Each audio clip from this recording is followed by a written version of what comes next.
Hey guys, it's Mama Dawn and I'm back with another video. Before we get into this video, make sure you like, comment, and subscribe to the channel and have your post notification buttons turned on for you to be notified when I post a new video, which I do on a daily. And I'm on a road to 500 subscribers, guys, so help me get to that.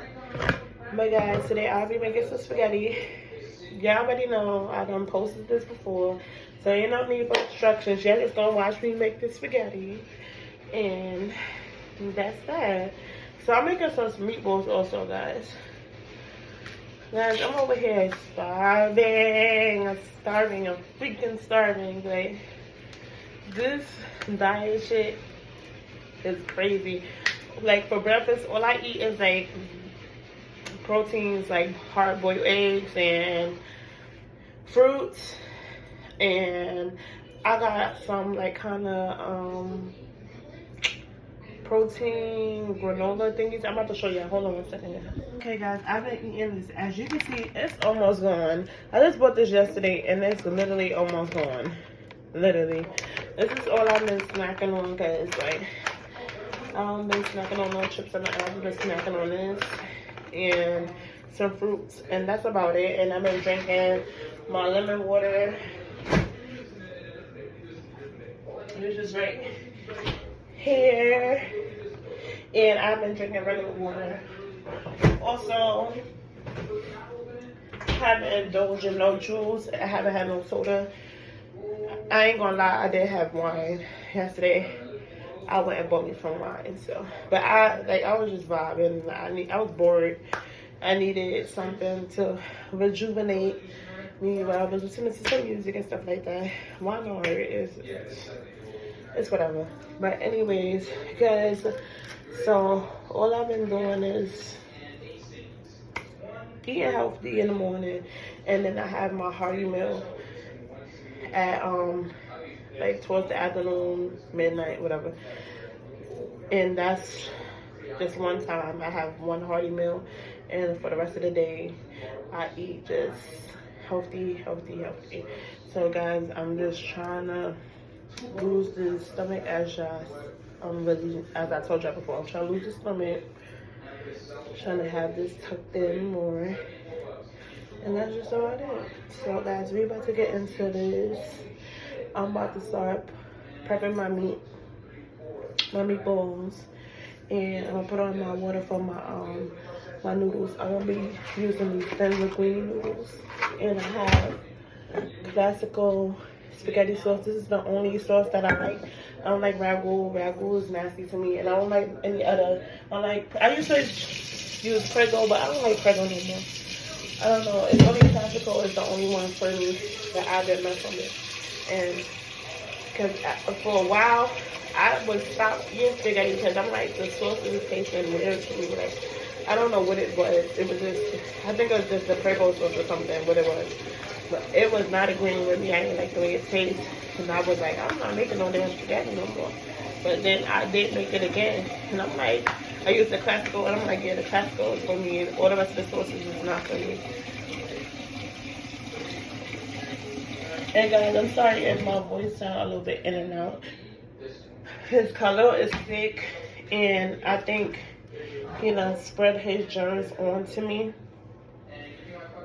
And it got me feeling a little bit sick. Like, my throat is like a little bit scratchy. It's not bad because I did take medicine last night, but you know how that goes. You gotta keep on taking the medicine for you to not contract the cold, which I'm really not trying to do.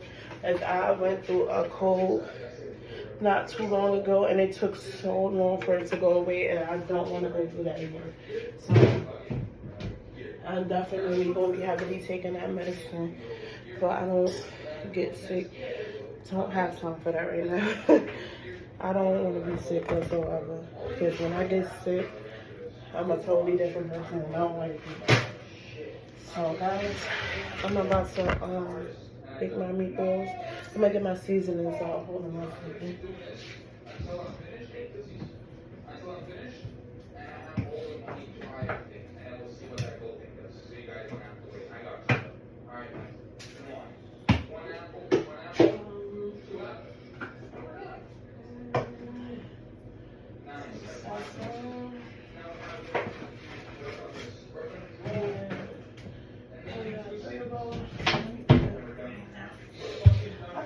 when I bought some groceries. Actually, I did. This one was empty. I don't know why that's stuff in the cabinet. And,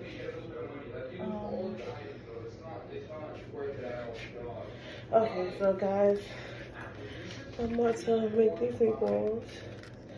So I ain't gonna make too much meatballs, so I'm gonna cut this meat down in half.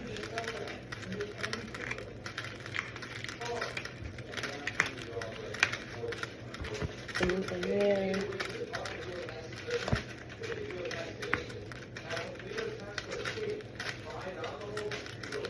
Guys, I'm gonna give you another story time soon. Right now, I don't think I'm gonna give y'all a story time on cooking because y'all already seen me make spaghetti before, so it makes no sense to be sitting here and just not giving y'all story time when I can give y'all story time.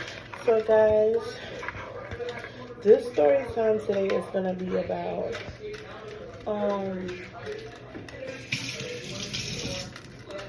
when I thought I was in labor with my first child, but I really wasn't in labor. But it was a crazy backstory to the whole situation because, like, that cab driver got his ass whooped that day. He got his ass whooped. So, I was sitting on... No, wait, no, that's not... Is that the same story? No, that wasn't the same story. This happened so long ago, because my daughter's like 13 now. So this happened so long ago, so bear with me guys while I'm trying to get my facts and stuff together because I don't want to mislead the story time. So one day I was going through something bad, like pains and stuff like that. Like real bad pains.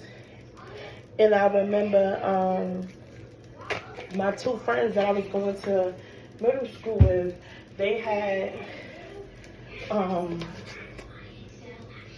yes, I was pregnant in middle school, and I don't care.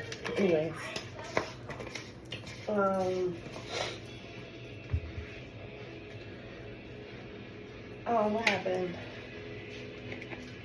what happened? Okay. They came over to the house. We was chilling and stuff, and then I realized, like, oh my god, like, I'm going through mad pain. Because they used to always come check up on me because they know I was pregnant, and sometimes it was like hard for me to get to school and stuff like that because I would be throwing up constantly because my daughter would not keep nothing down. So they would come bring me my homework and stuff like that, or they would just come check up on me and make sure I was good and stuff. So, like, I really appreciate that. I was like, that was my dope or whatever I was going to be doing for me. So, as they came and come check up on me that day, I was like going through some real bad pains in my stomach. So I'm like, oh my god, I hope this girl is not coming out. So I'm like, okay, maybe I'm gonna just wait it out to see, like, maybe I'm just tripping. Maybe I'm just experiencing breast and hips. Because it was almost close for the time for me to give birth. But I'm like, I don't know if this is what it actually is, because this is my first time being pregnant, so I'm not knowing exactly how the experience really goes. So I'm like, maybe this is just breast and hips contractions. They'll go away. But it didn't go away. Like, it just kept going. So my mother like, oh, we gotta go to the hospital. So thank God my baby father was living with me at the time, and my friends was there. My mom and her boyfriend at the time, her ex-boyfriend at the time, was there, and we all had got in the cab. We called a cab. We was living in the Bronx. I wanted to go to Bronx. We was living in the Bronx. I wanted to go to Lenox Hospital, which I told y'all is my favorite hospital. I had my first kid there, and I had my second middle child there. So that's my favorite hospital. I love, like, anybody get birth and you live in the Manhattan area, and go to Lenox Hill. That's the best hospital to go to. They are so professional. They're so clean. Like, everything in there about Lenox Hill is just, I don't know what to explain. You see, Beyonce had her first baby at Lenox Hill. Like, come on. So that should speak for them. Anyways, Lincoln Hill was the hospital I wanted to have my child in. So we called a cab. The cab came and got us. Of course, I had took us to Lincoln Hill. So we in the cab. I lived in the Bronx at the time. I lived on Hunts Point. So, excuse me. So I'm like, okay. We chilling in the cab. We all talking and stuff like that. I'm over there trying to like distract myself from the pain and stuff like that. My friends comforting me, rubbing my stomach and stuff like that. That's regular stuff. So we get to Manhattan. So we get to about like 125th. As y'all know, there's a hospital on 125th Street, a known hospital, Harlem Hospital, which I was born at. The cab driver decides to stop there at Harlem Hospital, and we like, sir, no, mister, like, I didn't ask to come here. Like, how you gonna just drop us off at any location? I didn't ask to come to this hospital. I told you that I wanted to go to Lennox Hill. So he was refusing to take us. But we kept trying to tell him, like, I think it was a language barrier too, because, like, I mean, you understand when I get further into the story. So we get to Harlem Hospital. We like, okay, this is not where we wanted to go. Like, we're supposed to be going to Lennox Hill. Supposed to be driving us to Lennox Hill. So he like, oh no, get out, pay me my money. And we like, how, like, what? Take us to Lennox Hill? Like, this is not our destination. This is not where we're supposed to be. He's sitting there arguing us back and forth, like, no, get out, give me my money, get out, give me my money. We like, bro, we're not giving you no money because you did not take us to our destination. And then you telling us to get out, and you see him pregnant and everything, and you don't give a fuck. Which he did not give a fuck. So he kept refusing to take us to Lennox Hill. So we already done established, like, you're not getting paid for this ride. Like, you drove us to the Bronx. Means you drove us to Manhattan, and that's sad. Like, okay, we're gonna get the fuck out and get another cab since you want to be sitting here acting stupid. So he's like, oh, you're not gonna pay me, blah blah blah. And he just started talking crazy. So my baby father popped on him. So all of us started beating on his ass.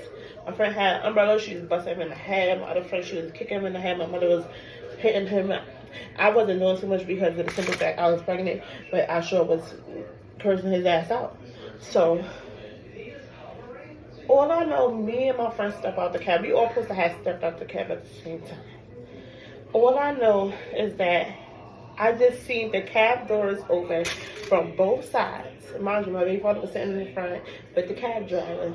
So all I see was the two car doors open, because we was like, we're not closing these doors, nothing. Like, we was on that type of time. Like, you don't want to take us where we have to do, you go do what you gotta do. You close your own doors. So as all the females get out the car, my baby father supposed to have follow up behind, but he was still hitting the man. So the man speeds up in his car with the doors open and everything, and just driving up the block. And we like, what the fuck? Like, this nigga got his car doors open. He's speeding lights. He don't even care about the cars that's coming and none of that. God forbid, like, because they both could have had lost their life in that situation, because that was like kind of crazy that he's driving like that. So me and my mom, my other two friends had took the train to meet us at Lennox Hill. So we running, and I'm pregnant and I'm in pain. I'm not supposed to be running, but I'm like, he got my baby father in the car. Like, what the fuck is going on? So we running behind the car. Then we swapped the car. My baby father, he's in the by the precinct down the block, not too far away from the hospital, from Harlem Hospital. So they got him out of the car. They got him handcuffed. The police is over there talking to him, talking to the cab driver, trying to see what's going on. So We pull up at the moment, and I'm like, oh, that's my baby father, and I'm explaining to them, and my mom explaining to the cops, like, oh, that the cab driver supposed to have took us one place, ended up taking us where he wanted to take us, and then he was refusing to take us to our destination, so we felt the need to not want to pay, because, like, you supposed to have took us to our destination. We already told the cab driver this from the base when we first called, and we already told you from when we got in the cab where we was going. So for you to felt the need to want to take us where you wanted to take us was kind of crazy. So, and they're like, oh, you about to go into labor and stuff like that. I'm like, yeah. I'm in so much pain. We had to come all the way down the block. I had to run behind the cab because of the simple fact that he drove with his car doors open and he had my baby father in the car with him. So we had to come over here to see what's going on. So the cops is over there searching up to see if my baby father had any warrants and stuff like that, but she didn't. He had none of that stuff going on for him at the time. So, they talking to the cab driver. The cab driver is just giving them straight up attitude. Like, he don't, I don't know if he spoke, they was trying to talk to him in English. He was not talking English. They was trying to talk to him in Spanish. He wasn't complying in Spanish. I don't know where he was from, but it clearly was the English barrier where he wasn't understanding what we were saying, and he wasn't understanding what the cops were saying, even when they were talking Spanish and other stuff like that. They were just trying to talk to him, and he was being very rude and stuff like that, just giving them attitude. He didn't want to talk or whatever. And then it was another cop car that pulled up, and they was like, we was just making our way here, and we seen how the cab driver ran through the lights, had his car doors open, and he was just being belligerent. Like, why are you driving like that? You're not supposed to. The cops was right there. They seen him. So that was even better on our behalf, because they done seen him. So they was like, oh, really? So this is, you think you can do what you want to do, then you talking to us any kind of way, like you're not showing no kind of respect to the authority and stuff like that. So they was like, we calling you an ambulance truck to take you to Lenox Hill and stuff like that. They were just comforting me. They took the handcuffs off my baby father and stuff like that. So the ambulance truck came. We got the ambulance truck. We made it to the hospital and stuff. But that was just crazy. And then when we got to the hospital that day, when my I told you my other friends had to take the train, because all of us couldn't find the cab at the time, so my other friends had to take the train. So we got to the hospital. I'm in the room. You know how they gotta monitor you, make sure everything is okay, check the baby heart rate, your heart rate, and make sure everything is fine. So that's what they was doing. I was on a monitor, they were on my stomach and stuff like that. So my friends is there, my mom is there, we all in the room, we all chat, we all conversing and kumbaya type shit. So my two friends, hold on guys, 1 second. My two friends had gotten into an argument over a freaking sonogram. But one of the friends is not my friends at all. And I don't mess with her. She's a bird. I'm mad that me and my friends even invited her into our circle, because that girl's a bird. She'll forever be a bird. She'll forever be in the pits of the dusties. She just, I don't know what we was thinking to even allow her in our friend circle. I don't even know why we did that, because for the first day of school, shorty was just not it. But us being us, we invited her into our friend group, which I don't know. Oh, I know exactly how we invited her to our friend group, but that's a different story for another time. But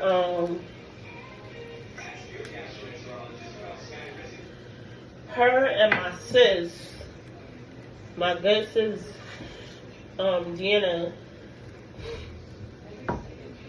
was arguing over about a sonogram because my sis was pregnant at the time. She was having her first son, my first nephew, and she kept telling my friend that her sonogram was. She kept telling my sis her sonogram is fake.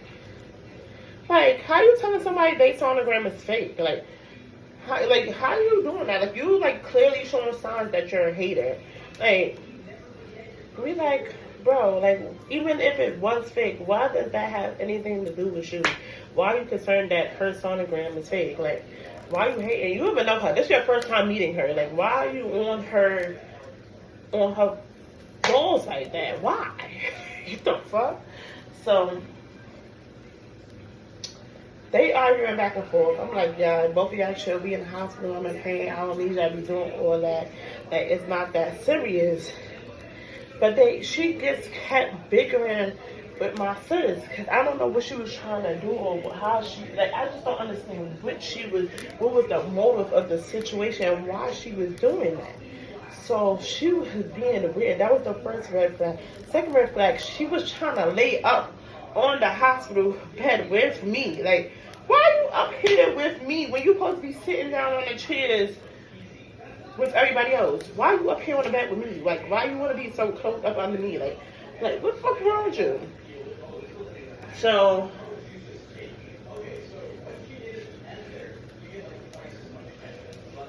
her and my sis, they start arguing.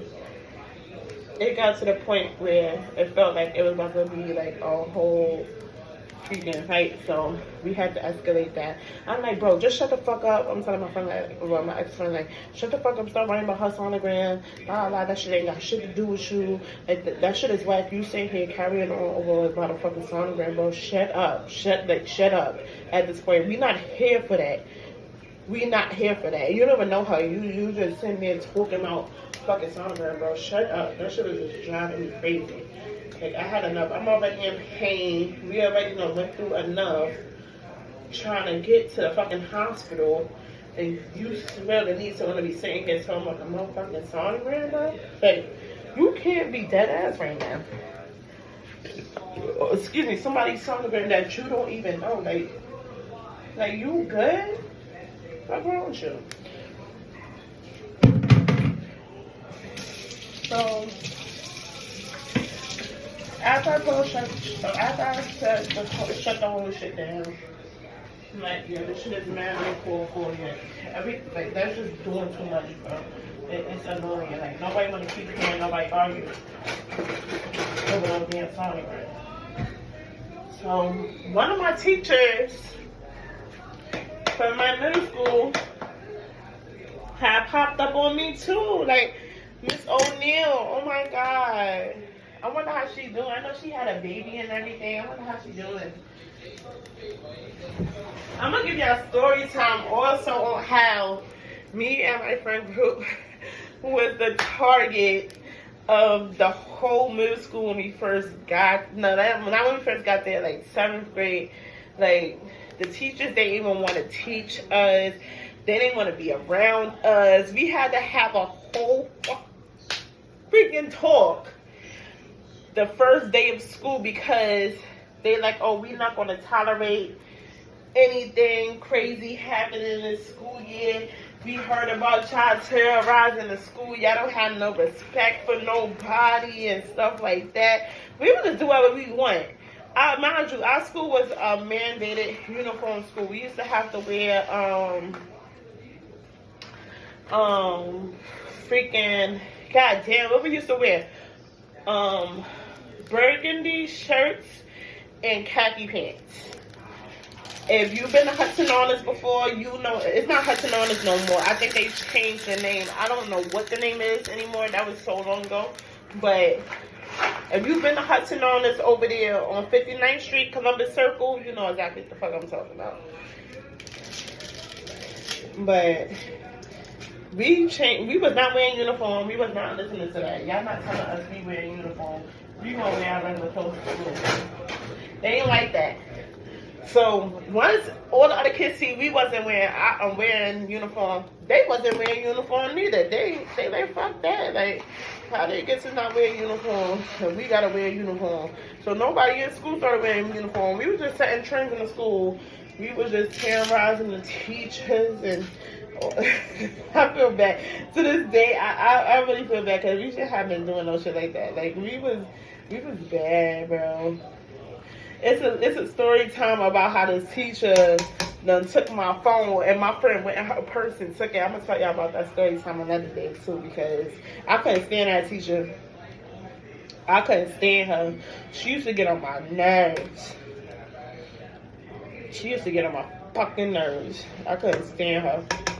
She had a fat ass butt though. Her name was Miss Gates. Y'all know who Miss Gates is? Y'all know she had a fatty on her, but she used to irk my fucking soul. I used to hate her. I felt like she was always targeting me for some reason. I wasn't the only one that peeped that. My friends was peeping that same shit too. So I know I wasn't fucking bugging. That bitch, she just had it out for me. She didn't like me, and I ain't like her. And that was just that.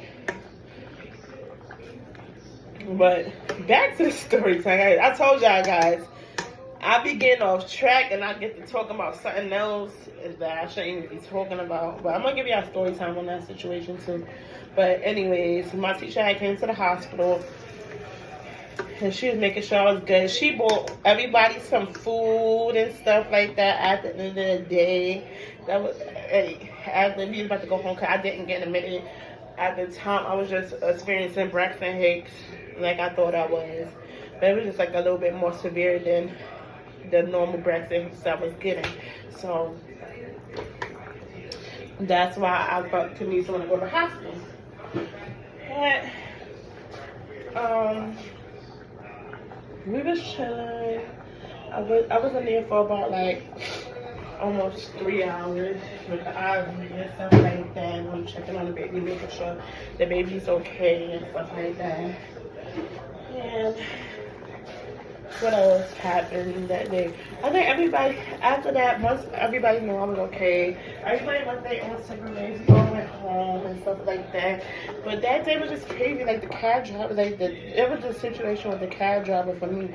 He was just like doing too damn much. Like even if you didn't understand what we was saying, like, you feel me, you could have called the cab base while we was in the cab and asked the cab base like, oh, where they going to.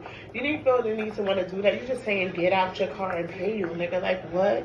Then you get to the police station and you being rude to the police, like, and then you thought shit was gonna go your way. You thought they was gonna lock him up, and you thought they was gonna lock anybody up just for the simple fact that you did wrong and you was in the wrongdoing. And I'm happy it was another police car there and seen the situation happen. That way we had extra backup on our hands, because you was in the wrong for what you did. You had no reason to drive off with both of your doors open into oncoming traffic to run to the precinct. 2, you refusing to take a pregnant person to where they supposed to go. I could have had that baby, if God forbid, if I wasn't leaving, I could have had that baby right in your car. Like,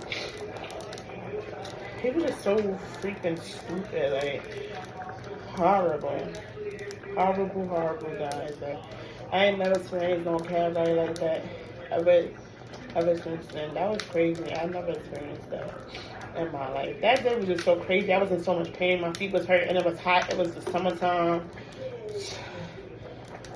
Oh, God, guys. That was just the worst experience. But that was my story time on the crazy cab driver. So, guys, I hope y'all enjoyed this video. I'm about to continue making my spaghetti. I love y'all guys. Make sure y'all like, y'all comment, subscribe, watch your video from front to end, guys. And I'll see y'all guys tomorrow. Bye.